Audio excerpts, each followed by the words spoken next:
প্রশ্ন করেছেন গৌর হরি দাস হুগলি থেকে।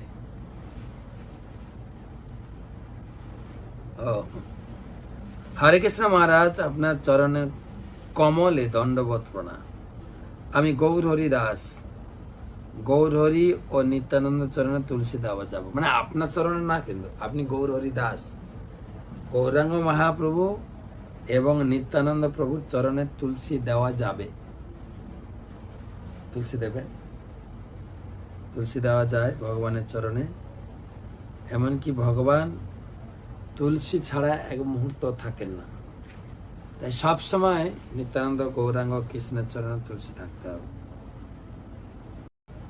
পরবর্তী অভি মল্লিক, আমি বাংলাদেশ যশোর থেকে অভি মল্লিক। আমার প্রশ্ন হলো, কেউ যদি ভক্তি পরীক্ষায় ফেল করে তার কি, গীতায় বলা হয়েছে ভক্তি পরীক্ষায় ফেল করলে তার কি গতি হয়।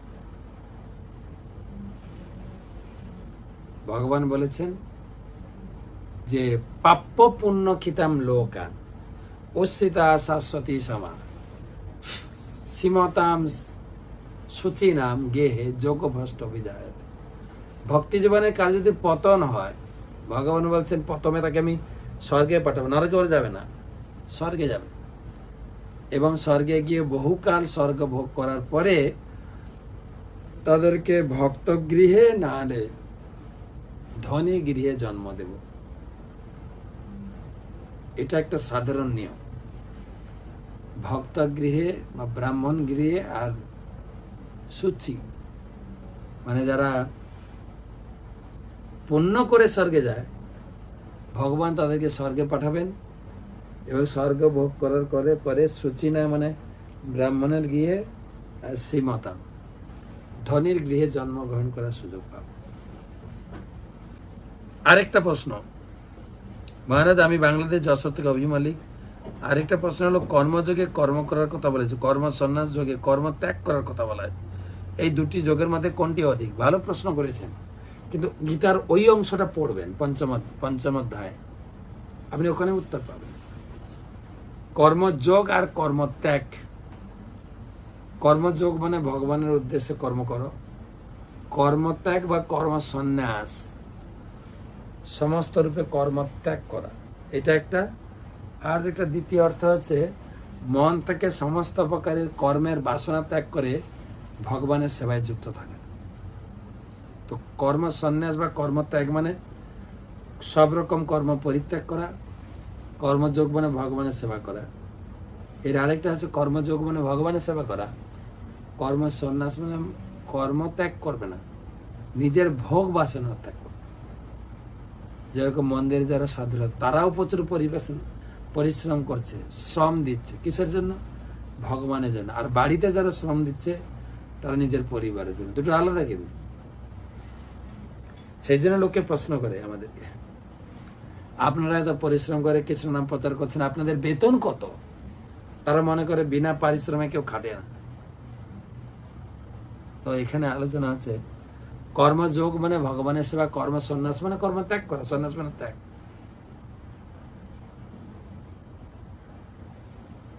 তারপরের প্রশ্ন, ত্রিপুরা থেকে রাধিকা ত্রিপুরা।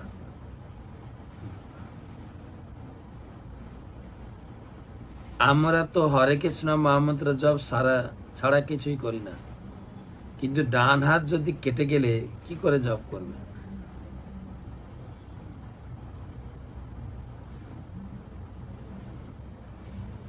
বাম হাতে জপ করবে। ডান হাত যদি না থাকে বাম হাত জপ করবেন। জপ যেভাবে হোক করুন, নিয়মিত স্মরণ কাল। বাম হাতে জপ করবেন, হাঁটতে হাঁটতে জপ করবেন, বসে জপ করবেন, যেভাবেই হোক জপ আপনি করুন। হরিনাম জপটা মুখ্য। মহাপ্রভু নিয়মটাকে গৌণ করেছেন।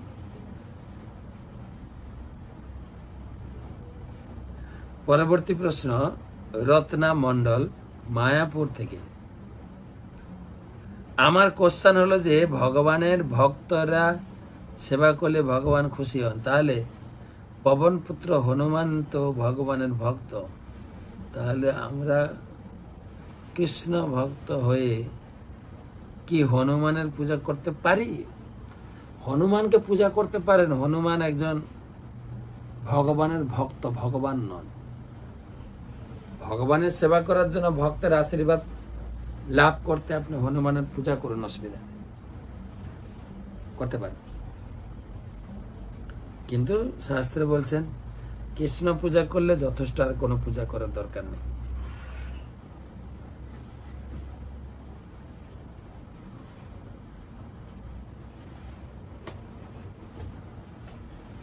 পরবর্তী প্রশ্ন অনিক মন্ডল, জলপাইগুড়ি থেকে।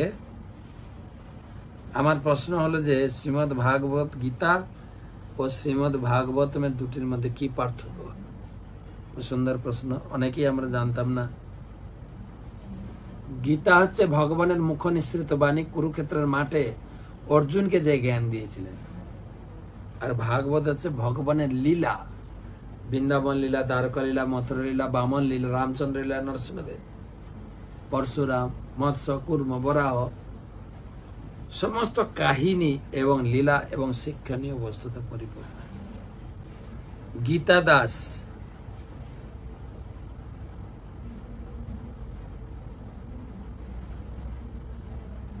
মহারাজ একটি প্রশ্ন, সব সময় তো জব করতে পারি না, তবে পরের দিন 4 মালা করি। মহারাজ আজকে সময় পেলে 8 মালা করলাম, বা কালকে পাইনি 4 মালা করবো, এতে অপরাধ আছে কিনা? প্রথমে একটা ফিক্সড করবেন যে আমি প্রতিদিন 4 মালা জপ করব। এরপরে আপনি কম বেশি করবেন, কম তো করা যাবে না। ধরুন আজকে কাজের চাপে আমি 3 মালা করি, 4 হয়নি, তাহলে কালকে হয়ে গেলে আপনার 5 মালা জপ করতে হবে। কিছুটা ফ্লেক্সিবল দেওয়া আছে যে মিনিমাম স্ট্যান্ডার্ড 4 মালা থেকে আপনি বাড়াতে পারবেন।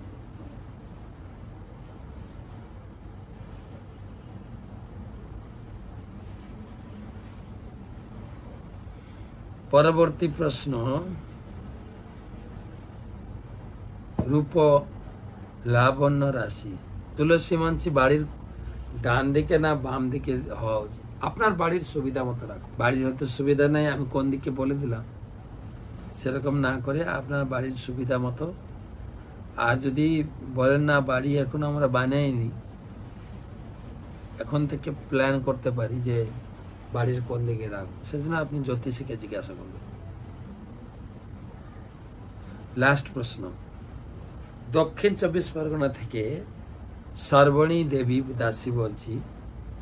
মহারাজ প্রথমে আপনার চরণে প্রণাম জানাই। আমার প্রশ্ন হলো, আপনি বলেছেন ভক্তি একটি লক্ষণ হলো দ্রৌপদী, ভক্তির একটা লক্ষণ হলো সুভদ্রা, ভক্তির একটা লক্ষণ হলো সুভদ্রা, বাকিগুলো কি কি? ভক্তির প্রথম লক্ষণ হচ্ছে ক্লেশগ্নি, ভক্তি সমস্ত প্রকার ক্লেশকে নাশ করে। তারপর হচ্ছে সুভদ্রা, সুভদ্রার 4টা অন্তর লক্ষণ। একটা হচ্ছে সে জগতের মঙ্গল করে, জগৎ প্রেরণ, জগৎ অনুরক্ত, জগতের সমস্ত লোক তাকে ভালোবাসবে, সদ্গুণের বিকাশ আর সুখে সুখ লাভ করে।